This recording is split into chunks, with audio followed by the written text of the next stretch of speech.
Jesús se encuentra en las puertas de Jerusalén, llega a la ciudad de Jericó, como nos cuenta Marcos en el Evangelio de este domingo. Ha hecho un largo camino desde Galilea hasta la ciudad santa, pero un camino que sus discípulos no han comprendido el significado de lo que comporta estar con Jesús, seguirlo, porque durante este camino Él ha dado 3 anuncios acerca de lo que le esperaba en Jerusalén, su pasión, muerte y resurrección. Los discípulos no han aceptado este mensaje de Jesús. Por 3 veces lo han rechazado, pensando de otra manera, teniendo otras esperanzas, otros anhelos con esta llegada de Jesús a Jerusalén. Por eso el evangelista Marcos, los discípulos están como ciegos, como sordos. Es la denuncia que ya habían hecho los profetas acerca de un pueblo que se deja condicionar por una ideología que lo hace sentir superior. Tienen ojos pero no ven, tienen oídos pero no oyen. Esa es la denuncia que había hecho el profeta Jeremías. Jesús ha dado un anuncio muy claro acerca de lo que le espera en Jerusalén. Los discípulos son incapaces de reconocerlo. Por eso el evangelista Marcos ha colocado, sea al inicio que al final de este camino, la curación de 2 ciegos. Al principio del camino, el ciego de Betsaida, y al final del camino, donde nos encontramos ahora en Jericó, un ciego de nombre Bartimeo. Con esta clave que nos da el evangelista, ya nos comprendemos la dificultad que estos discípulos han tenido para seguir a Jesús, como si fueran ciegos que tienen que ser liberados de esa oscuridad por parte del Señor. Y dice así Marcos: llegan a Jericó, y cuando salía de Jericó acompañado de sus discípulos y de una gran muchedumbre, el hijo de Timeo, Bartimeo, un mendigo ciego, estaba sentado junto al camino. Esa es la clave que nos da el evangelista Marcos. Al final del camino, sentado junto al camino, también es otra expresión importante que nos recuerda la parábola de los 4 terrenos, la parábola del sembrador. La semilla que cayó junto al terreno, junto al camino, no pudo dar fruto porque, decía el evangelista, contándonos la parábola en boca de Jesús, que llegaban los pájaros, que es la imagen del Satanás, y robaban o se llevaban la palabra. Ahora nos dice Marcos cómo este ciego, que tiene un nombre muy curioso, se llama Bartimeo, y el evangelista nos ha repetido el nombre por 2 veces. Primero en griego, el hijo de Timeo, y después en arameo, Bartimeo. No es que no se comprendiese el nombre de este personaje, es para recordarnos cómo este ciego representa a esos 2 discípulos que en el domingo pasado ya explicábamos cómo han pedido a Jesús, Juan y Santiago, los primeros puestos en su reinado. Los que están ciegos o están cogidos por esa ambición del poder no podrán comprender nunca a Jesús ni a su mensaje, y son como un ciego, como un mendigo junto al camino donde la palabra de Jesús no puede tener alguna acogida.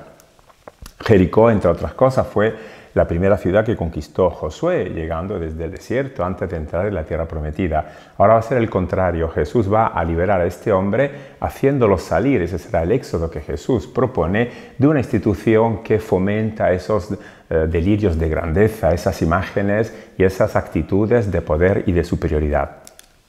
El ciego, al enterarse de que era Jesús el Nazareno de Nazaret, se puso a gritar: «Hijo de David, Jesús, ten compasión de mí». Aquí tenemos el motivo de su ceguera. Se dirige a Jesús llamándolo Hijo de David, es decir, ese Mesías davídico que tenía que venir para restaurar el poder. Está convencido aún que Jesús, llegando a Jerusalén, va a conquistar esa gloria que el pueblo de Israel había perdido. Pero al mismo tiempo este ciego, que es el hijo del honor, Timeo significa en griego el honorado, el hijo del honor. Los honores hacen a las personas ciegas. Y es curioso que Jesús, cuando llegó a Nazaret, fue considerado como un deshonorado. Un profeta no es que despreciado, deshonorado en su tierra. Los discípulos, en cambio, buscan el honor, buscan los primeros puestos, y ese honor los hace ser ciegos. Se dirige a Jesús este hombre diciendo que tenga compasión, que lo ayude. Y es una manera también de dar a conocer cómo los discípulos, no obstante esa situación de incomprensión, de cerrazón que tienen, la única alternativa que encuentran es en Jesús. Pero se dirigen a Él de una manera equivocada, pensando que sea el Mesías de la tradición. Muchos le increpaban para que se callara. No hay que difundir esta falsa noticia. Jesús no es el hijo de David, Jesús es el hijo de Dios. Pero él gritaba mucho más: Hijo de David, ten compasión de mí. Ahora ni siquiera lo llama Jesús. Está convencido de que ese es el Mesías esperado, este Mesías según la tradición de Israel. Jesús se detuvo y dijo: llamadle. Jesús nos acerca al ciego. Es el ciego que tiene que tomar la decisión o hacer la opción de ponerse en el camino de Jesús, de acercarse a él. Llaman al ciego diciéndole: ánimo, levántate, te llama. Y él, arrojando su manto, dio un brinco y vino donde Jesús. El manto en la tradición, en la antropología bíblica, en la tradición bíblica, es imagen de la persona, de lo que representa el individuo, como el vestido. Arrojando su manto significa que este hombre por fin va a liberarse de una actitud, de un comportamiento que no le permitía de seguir a Jesús y que lo dejaba como un ciego, como un mendigo que tiene que depender de los demás. Es una manera de expresar esa liberación que este hombre, que representa a los discípulos, en particular a Juan y a Santiago, esa liberación que han probado. Le dijo, Jesús dirigiéndose a él, le dijo: ¿qué quieres que te haga? La misma pregunta que Jesús ya le había dirigido a los dos hermanos en el Evangelio del domingo pasado: ¿qué queréis que haga por vosotros? Otra manera con la cual el evangelista nos está explicando que este ciego representa al grupo de discípulos. El ciego le dijo: Rabuní, que vea. Lo llama ahora de una manera muy particular. Rabuní era un título reservado a Dios, mi gran maestro, mi Señor. Ahora este hombre se está dando cuenta que Jesús es el único que puede sacarlo de esa situación de prostración y de ceguera en la que se encuentra.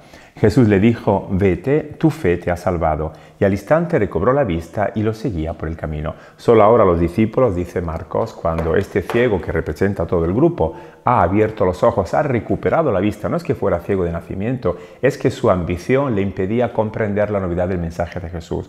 Solo ahora que se ha liberado de esa ambición, está en grado, es capaz de seguirlo, de ponerse en el camino y de afrontar la prueba con Jesús. Es la noticia buena que nos da el evangelista en este domingo, que cuando uno confía en Jesús y cuando uno lo reconoce como Maestro y Señor, Él tiene la capacidad de liberar de toda ceguera, de abrir los ojos para que el discípulo pueda comprender de qué manera se alcanza la vida y se puede desarrollar como una persona completamente auténtica.